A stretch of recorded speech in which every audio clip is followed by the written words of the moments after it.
I was sitting in the doctor's waiting room when my phone rang. It was my only daughter, Angela. Her voice had an odd tone, nearly icy, as she said, "Mom, we're heading off on a trip to Europe tomorrow. I already sold your beach house and your car. We needed the money. Bye." And she hung up just like that. 45 years of raising her, sacrificing everything for her, and she tossed me aside like garbage. But I took a deep breath and smiled because there was something my dear daughter didn't know. My name is Antonia Brooks. I'm 71 years old. And until that moment, I thought I knew my daughter. I had become a widow 6 months ago. My husband, Robert, had passed away from a heart attack while we were eating breakfast, just as we had done every morning for 45 years. That morning, he had served me coffee with cream and toast. As always, he had kissed my forehead and said, "Good morning, my love." Those were his last words. Since then, Angela had been more present in my life. Or so I believed. She came to visit 3 times a week. She helped me with the funeral arrangements and accompanied me to the grocery store. She even suggested I see a doctor for a general checkup.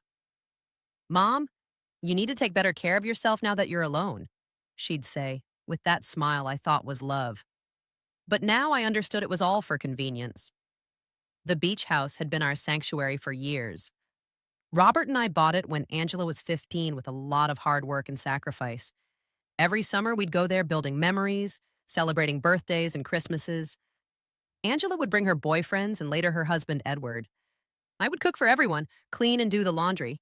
It was our family tradition. I never thought she'd see it as just money. And the car, that old Ford pickup truck Robert cared for like his own child. He'd wash it every Sunday, change the oil religiously, and always park it in the same spot under the shade of the tree. Angela knew what that truck meant to me. It was the last thing I had left of him. His scent still lingered on the seats. When she hung up, I stayed there on that uncomfortable green plastic chair, surrounded by other sick people. And for the first time in months, I didn't cry. Something strange happened inside me.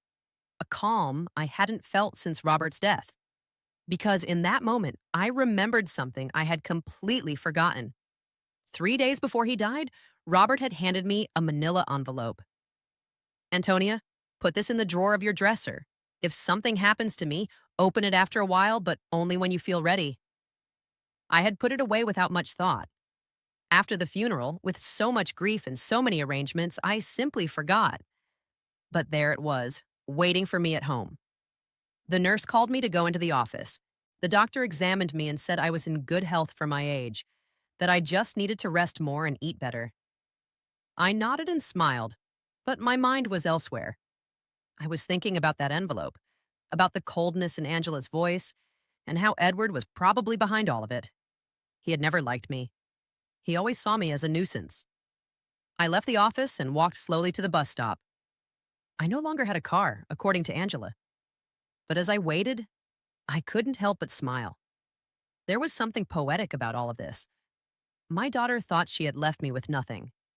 But what she didn't know was that Robert, my dear Robert, had always been a man who planned ahead.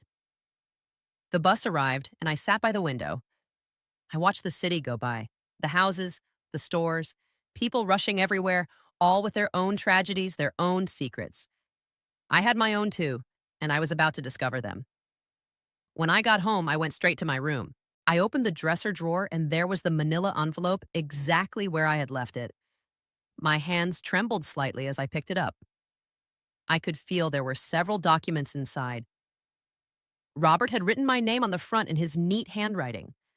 I sat on the bed we had shared for so many years and took a deep breath. It was starting to get dark outside, and the house was filling with those familiar shadows that no longer scared me. I opened the envelope slowly, as if unwrapping a birthday gift. What I found inside would change everything. What I found in that envelope took my breath away. There were legal documents, deeds, bank certificates, and a handwritten letter from Robert. My eyes filled with tears as I read his familiar handwriting. "My dear Antonia, if you are reading this, it means I am no longer with you. Forgive me for not telling you everything while I was alive, but I wanted to protect you from worries. Over the years, I invested our savings in properties and businesses. We don't just have the beach house, we have 6 other properties, including the apartment building where Angela and Edward live. We also have shares in three companies that are worth more than you can imagine. You are rich, my love. You always were rich, but now you are on paper, too. My hands trembled as I looked through the documents. There were deeds to houses in different city neighborhoods, a downtown condo, a small motel on the coast, and indeed the 20-story apartment building where my daughter lived. Robert had been the silent owner for the past 10 years, but had put everything in the name of a company I didn't know about. And according to the papers, I was the sole heir of that company. There were also bank statements for accounts I never knew existed with numbers that seemed unreal. Robert had been a bus driver for 40 years, but apparently he had also been a very smart investor. Every penny we saved, every sacrifice we made, he had multiplied in silence. And I never knew anything.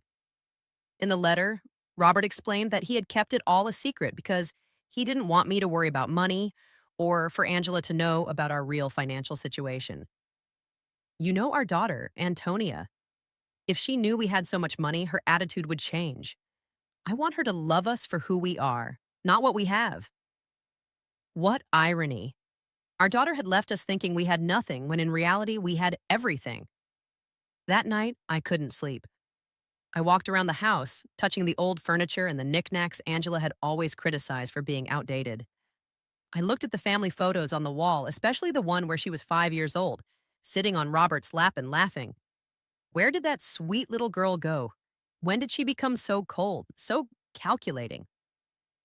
The next day, early in the morning, the phone rang. It was Angela again. Her voice sounded different, softer, but I had already learned to be wary of those shifts in tone. Mom, how are you? I wanted to tell you we already transferred the money from the house and the car. We deposited your share into your account. It's not much, but it'll help you live for a few months while you look for something smaller. My share? I asked, keeping my voice calm. Yes, Mom. We obviously weren't going to leave you with nothing. We gave you 30%. That's fair, right? We need the money for our investment in Europe. Edward has an incredible business opportunity over there. 30% of my own things. How generous. I see. Honey, and when do you leave? This afternoon. Our bags are already packed. We'll be gone for at least 6 months. Maybe more if the business goes well, but don't worry, Mom. When we get back, we'll help you find a small apartment. Something that fits your needs. Fits my needs, as if she knew what my needs were.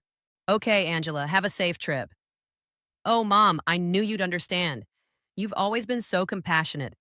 We love you so much. And she hung up. I stood there with the phone in my hand. And for the first time in months, I laughed. I laughed like I hadn't since Robert died. The situation was so absurd. It was comical. My daughter had robbed me, kicked me out of my own house, talked to me with unbearable condescension, and all to fund a European adventure that would probably be a disaster. But what bothered me most wasn't the money. It was the ease with which she had discarded me. 45 years of my life dedicated to her, of sacrifice, of unconditional love, and she had erased me from her life with a 2-minute phone call. That was what truly hurt. I checked my bank account online. Sure enough, they had deposited an amount that probably seemed generous to them, but to me was a mockery. They had sold the beach house for much less than it was worth, likely because they needed the cash quickly, and they had sold Robert's truck for a pittance. That afternoon, from my window, I watched Angela and Edward load their suitcases into a cab. He was carrying 2 huge suitcases. She had a very expensive-looking carry-on bag. I watched them laugh, kiss, and make plans. They looked like 2 teenagers excited for an adventure. They never looked toward my window, never said goodbye. When the cab drove away, I sat in the kitchen with a cup of tea and Robert's documents spread out on the table. I had to make some decisions. I could call a lawyer, reclaim my properties, and get back everything they had taken. But something told me there was a better way to handle this, a more educational way. I called Mr. Peterson, the lawyer who had handled Robert's affairs. He had been at the funeral, had given me his condolences, and had told me to call if I ever needed anything. Well, now I needed him. Mrs. Brooks, it's good to hear from you. How are you? I'm doing well, Mr. Peterson. I need to see you urgently. I found some documents from Robert that I don't quite understand. Of course, you can come to my office tomorrow morning. I'll be there. That night, for the first time in months, I slept soundly. I dreamed of Robert. He was sitting in his favorite chair reading the newspaper just like every morning. And when he saw me, he smiled and said, "It's about time, my love. It's about time you stood up for yourself." I woke up with a strange feeling. It wasn't exactly happiness, but it wasn't the sadness I had felt for so many months either. It was something like determination. For the first time since Robert's death, I had a clear purpose. I was going to get back what was mine, but not in the way Angela expected. The next morning, I got dressed with more care than usual. I put on my wine colored dress, the one Robert always said made me look elegant. I fixed my hair and put on a little makeup. And when I looked in the mirror, I saw a woman I hadn't seen in a long time. I saw a strong woman. Mr. Peterson's office was downtown. It was an old but elegant building with marble floors and large windows. He greeted me with a warm smile, but when I showed him the documents, his expression changed completely. "Mrs. Brooks, this is much more than I imagined. Robert was a very smart man." "I know, Mr. Peterson. I've already reviewed them. What I need to know is what I can do legally." Mr. Peterson explained that everything was in order, that the documents were legitimate, and that I was the rightful owner of all those properties. He also confirmed something I'd already suspected. The sale of the beach house was illegal because Angela had no right to sell it. "We can get the house back immediately, Mrs. Brooks, and we can also proceed with legal action against your daughter for fraud." "No, Mr. Peterson. I don't want to proceed with legal action. I want to do this another way. I want everything to remain a secret for now. Can you help me?" He looked at me with curiosity, but he nodded. "Of course, you are my client. What do you need?" "I need you to discreetly get the beach house back. Do what is necessary to nullify that fraudulent sale, and I need you to help me gain real control of all my properties, especially the building where my daughter lives. It will be a process that takes a few weeks, but it's completely feasible." "Perfect. And Mr. Peterson, I need no one to know I am behind all of this, at least for now." When I left his office, I felt as if I had woken up from a very long dream. I walked through the downtown streets watching the people, the buildings, the life that was going on as normal, but for me, everything had changed. I had a plan. The following weeks were the strangest of my life. Officially, I was a poor widow who had been abandoned by her daughter. But in secret, I was a rich woman silently orchestrating the recovery of my assets. Mr. Peterson worked efficiently, and every few days he would call me with updates on the progress of the legal proceedings. I decided to stay in my house for the time being. It was mine after all, although Angela probably expected me to move into a single room. Every morning I would wake up, have breakfast at the same table where Robert and I had shared so many years, and then go for a walk in the neighborhood. The neighbors would greet me with that mix of pity and curiosity they reserved for recent widows. Aurora, my lifelong neighbor, came up to me one afternoon while I was watering the plants in the front. "Antonia, dear, is it true that Angela went to Europe and left you all alone?" "Yes, Aurora, she went with Edward. They have business plans over there." "And how are you going to live, sweetie? We all know Robert didn't leave much money." If you only knew, I thought. Don't worry, Aurora. Don't. I'll be fine. These conversations were constantly repeated with the butcher, the baker, the lady at the corner store. Everyone spoke to me with that soft tone they use with the unfortunate, and I would nod, smile, and thank them for their concern. But inside, a part of me enjoyed this performance. It was like living a double life. Mr. Peterson called me one Wednesday morning. "Mrs. Brooks, I have good news. I was able to nullify the sale of the beach house. The house is yours again." "Excellent, Mr. Peterson." After hanging up, I sat in the kitchen with my coffee and thought about Angela. She had been in Europe for 3 weeks, and I hadn't heard anything from her. Not a call, not a message, not even a postcard. To her, I had ceased to exist the moment she got the money she needed. But I knew that was going to change soon. I decided to visit the beach house. I took the bus to the coast, the same route Robert and I had taken hundreds of times. The house was exactly as I remembered it. I sat on the curb across the street and looked at it for an hour, remembering all the happy summers we had spent there. All those happy moments that she had reduced to a simple commercial transaction. That night, I called Mr. Peterson again. "Mr. Peterson, I need you to help me with something else. I want to get Robert's truck back too. Over the next few weeks, I developed a strange routine. In the mornings, I was the poor widow everyone knew. But in the afternoons, I became a businesswoman. I studied Robert's documents, talked to Mr. Peterson, and planned my next move. Mr. Peterson called me one Friday with important news. Mrs. Brooks, we've finished all the paperwork. You now have total control of all your properties. I also got Robert's truck back. Excellent work, Mr. Peterson. Now I need you to help me with one more thing. I want you to send a letter to my daughter, an eviction notice. There was silence on the other end of the line. Mrs. Brooks, are you sure you want to do this? Completely sure. She decided I wasn't important in her life. Now she's going to find out how important I really am. I wasn't wrong. That same afternoon, Aurora came running to my house with fresh neighborhood news. Antonia, did you know that Edward is in trouble with the bank? It seems Angela is going to have to come back from Europe to sort out this mess. The next day, Mr. Peterson called me early. Mrs. Brooks, I have some news. Your daughter just arrived in the country. She's at the airport alone. Angela arrived at her apartment on Tuesday night. The next day, Aurora came to tell me, Antonia, your daughter came back last night. She looked terrible, pale, with dark circles under her eyes, completely alone. Mr. Peterson called me that same afternoon. Mrs. Brooks, the letter was delivered an hour ago. She should receive it tomorrow.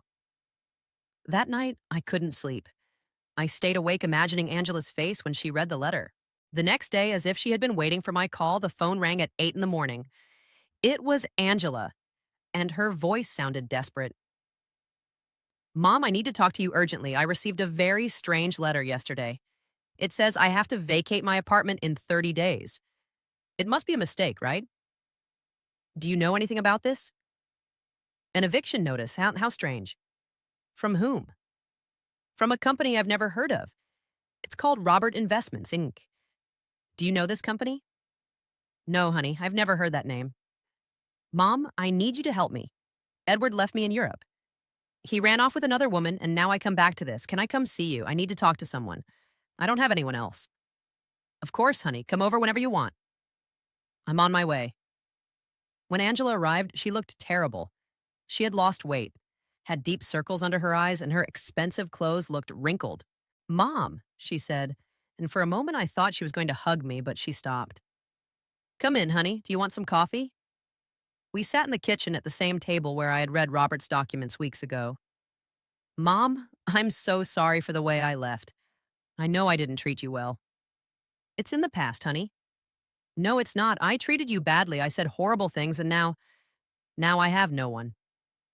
She started to cry, real tears of genuine desperation. And for a moment, my mother's heart softened. But then I remembered the coldness in her voice when she called me from the doctor's office. Did you talk to a lawyer about the letter? I don't have money for a lawyer, Mom. We spent all the money in Europe, so what are you going to do? I don't know. I thought maybe I could stay with you for a while, just until I find a job. There was the question I had been waiting for. After kicking me out of my own house, after selling my things, after treating me like garbage, she now wanted me to rescue her. Of course, honey, this will always be your home. Angela looked at me with surprise. Really, Mom, after everything that happened? You are my daughter, Angela. That will never change. She got up and hugged me. It was a desperate hug. I hugged her back too, but not with the unconditional love from before. Now there was calculation in my embrace. Strategy. That night, I called Mr. Peterson. Mr. Peterson, I need you to investigate Edward's debts. I want to know exactly how much he owes and what legal options I have to separate them from my daughter. But keep this an absolute secret. Angela moved into my house the next day. She arrived with 2 suitcases and a cardboard box, all that was left of her previous life. I watched her unpack in her old room, and I could see the humiliation in every movement. Mom, I found this in the apartment, she said, showing me another manila envelope with my name on it in Robert's handwriting. Inside was a short letter and a small key. The letter said it opened a safety deposit box at the central bank. The next day, we went to the bank. Inside the box were jewels. Many jewels. Angela gasped. Mom, this must be worth a fortune. According to Robert's letter, the jewels were worth approximately $200,000. It was a significant amount, but nothing compared to the rest of my assets. We took the jewels home. Angela spread them out on the kitchen table and examined them one by one. Mom, I think I can get $180,000 for the jewels. It's enough to pay off the most urgent debts. Are you sure you want to do this? I have no choice. The suffering had made her more responsible, but also more fragile. That night, while she was organizing the debt documents, I received a call from Mr. Peterson. Mrs. Brooks, I have a full report on Edward's debts. The situation is worse than I thought. He owes over $200,000. Mr. Peterson, I want you to prepare all the necessary documents to get my daughter out of these debts, but don't tell her anything yet. I'm going to save my daughter, but first she has to understand what it truly means to hit rock bottom. Over the next 2 weeks, I watched Angela struggle. How to stretch money for food, how to negotiate with creditors, how to look for a job when your credit history is ruined. She even took a part-time job cleaning offices at night. One night, while Angela was on her cleaning shift, Aurora came to visit. Antonia, I have to ask you something. Did you know Angela was going to come back in these conditions? She's changed. She looks humble now. That night, when Angela returned from her job, she said, Mom, these past few weeks have been the hardest of my life, but also the most important. Because I finally understand what really matters. It's not money. It's having people who genuinely love you. Mr. Peterson called me the next morning. Mrs. Brooks, I have excellent news. The legal process is almost complete. We can get your daughter out of all of Edward's debts. It was time. Mr. Peterson, I want you to organize a meeting. It's time for my daughter to know the whole truth. We arrived at Mr. Peterson's office on Friday morning. Angela was nervous. Mr. Peterson handed her the documents. She read in silence, her expression changing from confusion to shock. Mom, this says you are the owner of the building where I lived. You knew all this when I came back from Europe asking for help? Yes. There was a long, tense silence. Why, Mom?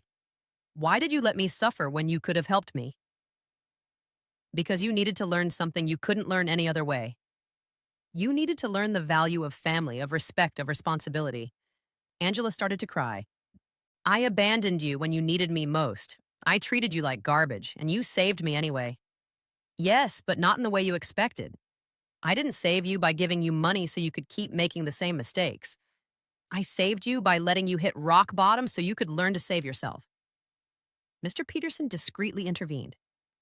Miss Brooks, your mother has paid all the legal expenses to free you from Edward's debts. She has also recovered all the properties that were sold fraudulently. You are completely free of legal problems. Angela wiped her tears and looked at me with an expression I hadn't seen in years. It wasn't the look of a daughter who needs her mother, but the look of a grown woman who respects another woman. Do you forgive me, Mom? I forgave you a long time ago, honey. The question is, can you forgive yourself? During the following weeks, even though she now knew I had money, Angela decided to keep her night cleaning job. Mom, I need to finish what I started. I can't just go back to a comfortable life as if nothing happened. Aurora came to visit one afternoon. Antonia, there are some very strange rumors going around the neighborhood. People are saying you're not as poor as we thought. I told Aurora the whole truth.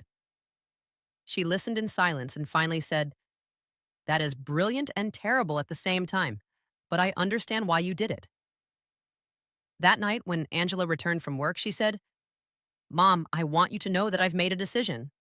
I'm going to keep living here with you, but as a grown woman who chooses to share her life with her mother. I'm going to pay my share of the expenses and treat this relationship as a partnership. 6 months later, our life had found a new balance. Angela finished her social work studies, and I established a foundation to help women in situations of domestic violence and financial abandonment. One evening on the porch, Angela said, Mom, do you know what this whole experience taught me? That true love isn't the one that tells you what you want to hear. True love is the one that teaches you what you need to learn, even when it hurts. That night, I sat alone on the porch, looking at the stars, and spoke to Robert in silence. We did it, my love.